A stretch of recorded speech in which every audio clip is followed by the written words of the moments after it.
Hello everyone, welcome back to my channel. मैं हूं खुशी और आज हम वीडियो में बात करेंगे नेपाल क्राइसिस के बारे में। तो हाल ही में ही हमने देखा कि किस तरीके से नेपाल में एक प्रोटेस्ट स्टार्ट होते हैं जो यंग पॉपुलेशन जो थी नेपाल की उसके द्वारा शुरू किए जाते हैं, और वो एक वायलेंट प्रोटेस्ट कब बन जाते हैं पता ही नहीं चलता।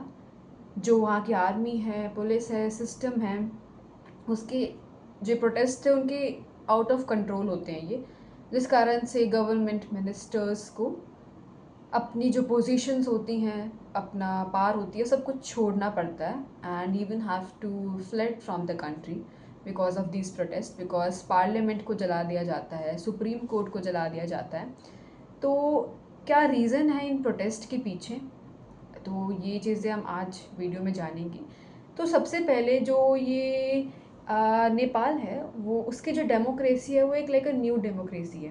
बिकॉज 2008 में ही थी कि नेपाल एक डेमोक्रेटिक कंट्री बनी थी। उसके पहले वो एक मोनार्की थी, किंग का रूल हुआ करता था। बीच में हुआ था कि थोड़ा कॉन्स्टिट्यूशनल मोनार्की टाइप फॉर्मेशंस हुई थी, बट 2008 में उन्होंने अपना एक कॉन्स्टिट्यूशन बनाया। एक proper free and fair elections के थ्रू गवर्नमेंट बनने की शुरुआत होती है। लेकिन कोई भी गवर्नमेंट अपने पूरे टेन्योर तक वहाँ पर नहीं टिक पाती है। बहुत ज़्यादा जल्दी जल्दी सरकारें गिरती हैं, वापस इलेक्शंस होते हैं, नई सरकारें बनती हैं, जिस कारण से जो करप्शन है वो बहुत ज़्यादा हाई लेवल पे है। मतलब कि इवन दो बिल्कुल ही अपोजिट आइडियोलॉजीज़ वाली जो पार्टीज़ होती हैं वो साथ में कॉलिशन फॉर्म करती हैं to come in the power. So मतलब एक कम्प्लीटली डिफरेंट जो आइडियोलॉजीज़ वाली पार्टीज़ हैं वो आपस में आ रही हैं, कॉलिशन फॉर्म कर रही हैं, और ताकि वो पावर में आ सकें। तो मतलब the leaders just want the power. So this was the basic thing and इस कारण से करप्शन बहुत ज़्यादा था, इनइक्वालिटी बहुत ज़्यादा है, जिस कारण से जो यूथ है वो बहुत सारे रीजंस हैं। लाइक एक बहुत ज़्यादा ऐसा नहीं है कि बहुत एकदम से बस जो सोशल मीडिया उस पर बैन हुआ और ये सब प्रोटेस्ट स्टार्ट हो गए। बहुत सारे रीजंस हैं। Social media was the last like a spark जिस कारण से ये प्रोटेस्ट फाइनली स्टार्ट होते हैं। तो क्या क्या रीजंस हैं? सबसे पहले जो वहाँ की पॉपुलेशन है, around 70% of the population is dependent on the agriculture. मतलब बाकी सेक्टर्स में इतना कुछ डेवलपमेंट है ही नहीं, ज़्यादातर पॉपुलेशन सिर्फ एग्रीकल्चर पे ही डिपेंडेंट है। मतलब प्राइमरी एक्टिविटीज़ पे ही डिपेंडेंट है ज़्यादातर पॉपुलेशन। सिर्फ जो मैन्युफैक्चरिंग सेक्टर है उसके 6% ही वो जीडीपी में कंट्रीब्यूट करता है, और जो बहुत कम जॉब्स को मतलब वहाँ से बहुत कम जॉब्स जनरेट हो रही हैं मैन्युफैक्चरिंग सेक्टर से। तो agriculture sector is the main, like the primary sector is the main. Manufacturing से इतना कुछ है नहीं, टर्शरी सेक्टर में इतना कुछ वो है नहीं। And secondly GDP crisis. Then जो वहाँ की पर कैपिटा इनकम है वो सिर्फ $1400 है, जो बहुत ज़्यादा कम है। जिससे हम अंदाज़ा लगा सकते हैं वहाँ की डेवलपमेंट का। जो वहाँ की 20% ऑफ द पॉपुलेशन है वो बिलो पॉवर्टी लाइन है। मतलब कि आप समझ सकते हैं कि वहाँ पे जो जितने भी नेता हैं, लीडर्स हैं, मिनिस्टर्स हैं, ओपोजिशन के लीडर्स हैं या गवर्नमेंट के जो मिनिस्टर्स हैं, लीडर्स हैं, उन सब के जो बच्चे हैं, they are going out to different countries for the vacation. They are studying out like in the famous universities and everything. But जो वहाँ का खुद का यूथ है नेपाल का, they are not getting the proper education, they are not getting the proper employment. Unemployment 24% unemployment है नेपाल के अंदर। एंड माइग्रेशन भी बहुत ज़्यादा होती है, जैसे कि बहुत अलग अलग कंट्रीज़ में माइग्रेट करते हैं नेपाल के जो लोग होते हैं।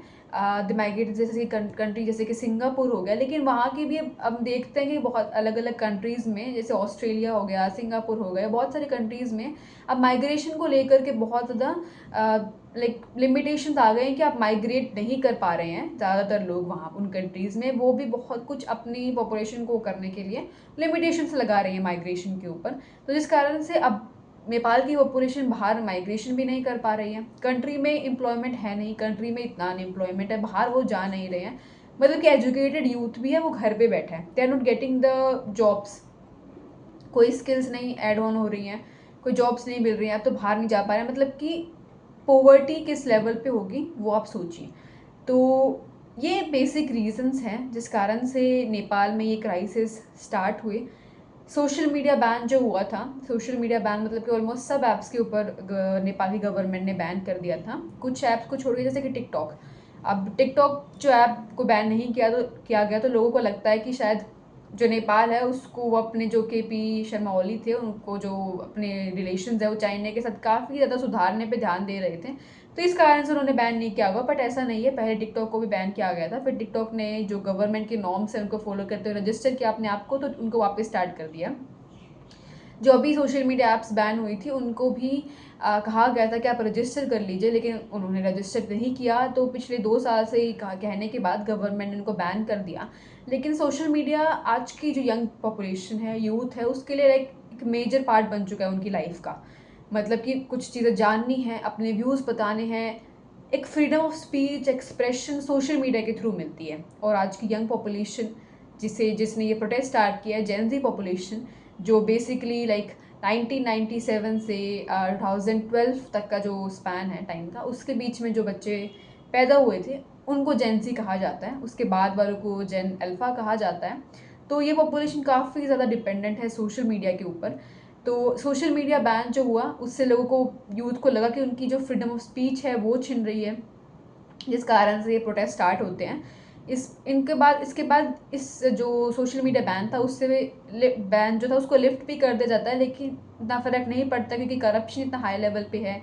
जिस तरीके से सोशल मीडिया पे जो वहाँ का यूथ है वो देख रहा है कि किस तरीके से जो नेपो किड्स वगैरह हैं वो अपनी लाइफ एंजॉय कर रहे हैं और हम यहाँ पे अनएम्प्लॉयड पड़े हैं, वो चीज़ें बहुत ज़्यादा अफेक्ट करती हैं वहाँ के यूथ को। ये प्रोटेस्ट स्टार्ट होते हैं और अब तो इंटरिम गवर्नमेंट फॉर्म हो गई है वहाँ पे। जो फर्स्ट विमेन चीफ जस्टिस थी नेपाल की, वही अभी फर्स्ट विमेन प्राइम मिनिस्टर बनी है, इंटरिम प्राइम मिनिस्टर। उन्होंने अपने जो चीफ जस्टिस, उन्होंने अपने जो उनका टाइम पीरियड था जब वो चीफ जस्टिस थे, उस टाइम पीरियड पे उन्होंने बहुत ज़्यादा करप्शन के खिलाफ डिसीजंस लिए थे। तो जिस कारण से भी ये भी एक कारण था कि उनको ही इंटरिम प्राइम मिनिस्टर बनाया गया है, and youth was also supporting her.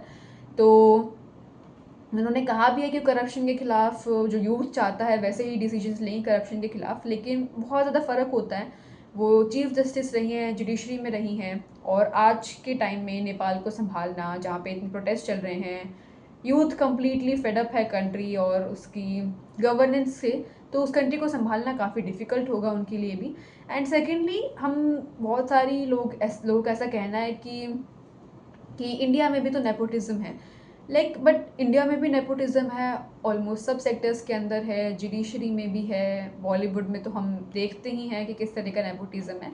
लेकिन अगर हमने नोटिस किया हो तो इस तरह का इस तरह की चीज़ें होती हैं कि if someone is not talented then they will not get the chance.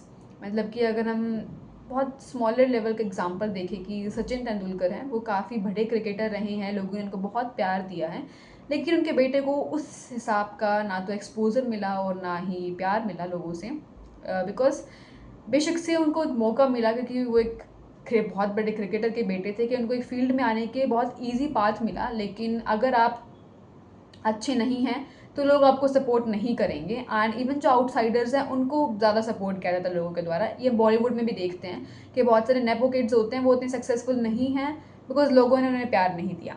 तो इस तरह का कुछ नेपोटिज्म है इंडिया के अंदर, और लेकिन इंडिया के अंदर की कम्प्लीटली स्ट्रक्चर अलग है, पॉपुलेशन स्ट्रक्चर अलग है, यूथ स्ट्रक्चर अलग है, एम्प्लॉयमेंट, एग्रीकल्चर, जो भी हमारे सेक्टर्स का शेयर्स हैं वो कम्प्लीटली डिफरेंट हैं। अब इसमें चीज़ें आती हैं कि डीप स्टेट का इसमें कितना वो रहता है।